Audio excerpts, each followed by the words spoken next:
YouTube vinyl community, John Lennon fans, random people on the internet, my name is Giggens. We're here today for a review of the brand new John Lennon Mind Games EP. This particular version is the record store day glow in the dark vinyl, which looks really cool. This is in anticipation of the upcoming super deluxe humongous box set Mind Games release in July of this year, 2024. An album that I feel nobody ever talks about. For some reason, Mind Games is never on the tip of someone's tongue when they talk about John Lennon, and maybe it's the production, maybe it's the songs, maybe it was what he was going through in his life at that time. This EP acts as an amazing teaser to what's to come on this upcoming box set. Hearing these songs stripped back and just like the bare bones of what they are, it's incredible. The lead-off track, Mind Games, stays fairly faithful to the original version. I would say there's way more bass on this thing, and not that they added it, they just turned it up a little bit more. So it's a lot more prominent, but because of that, I've always loved how this song has this sort of really steady pace. It just kind of, I wouldn't say it plods along.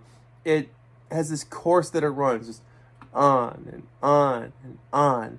But with the bass turned up a little bit more, it has this more fluid kind of approach, and the song kind of breathes a little bit better. There's more life to it. It's much more kind of not as rigid and not as stiff. It's got a little bit more of a I woke up and stretched first.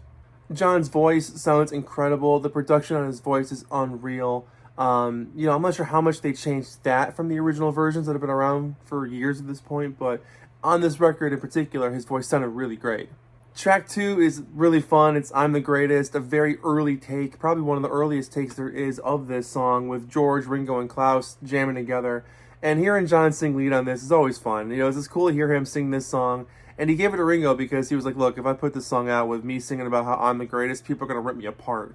But it's nice, it's loose, it's just a vibe. You can tell they're just jamming away. And at the end, you hear John say, all right, let's go again, let's do another take. It's really cool. Side 2 is ultimately the most interesting part of this record for me. Asimu Sin opens this up, and hearing this thing, they just wiped all the reverb off. Every little bit of washed out, multi-layered reverb is just gone. And you hear the song for what it is, and it's stunning. The pain in John's voice, he has never sounded more heartfelt and more sorry for something before. You really hear that emotion come through. The light drums in the background, the acoustic guitar holding it all together. It's one of those moments when you hear a song like this that you've probably heard a million times, but hearing it with fresh ears, you're just like, whoa. I can't wait for this box set to come out. This is going to be a game changer. And then You Are Here, I think is my favorite cut in the whole album.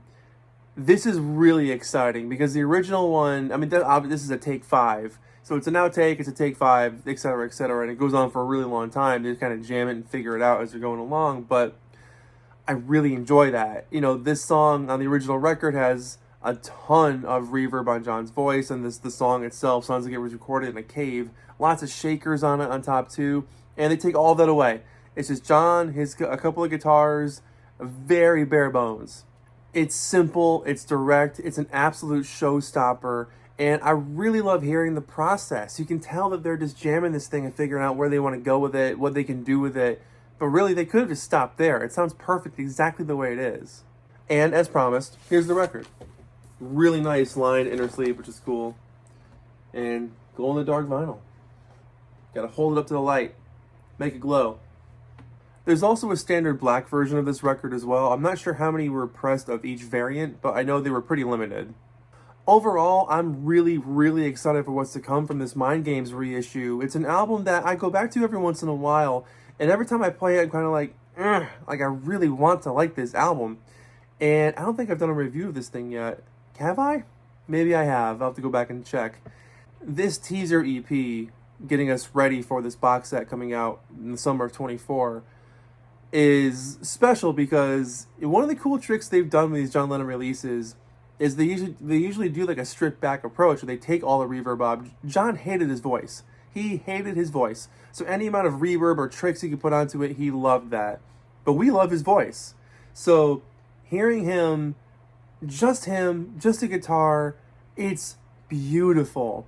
So if we have a full record of basically take all the reverb off, sign me up. I think underneath all of the overproduction is a beautiful record begging to be heard with fresh ears. and I'm really excited for this project to come out. So this thing for me, just off of the 4 songs that are on here, easily an 8 out of 10. It's worth picking up. It's so much fun. You get to hear these songs in such a fresh way. You know, maybe my take might be a little less excited a couple of years from now, but as because this is new, you know, being a John Lennon fan, a Beatles fan for my entire life, hearing anything new at this point is like, wow, cool, I'm in. So yeah, 8 out of 10, no problem. My name is Giggens. This has been John Lennon, the Mind Games EP, Record Store Day release. Have you heard this thing? Let me know what your thoughts are on it in the comments below. Thanks so much for watching. We'll see you next time.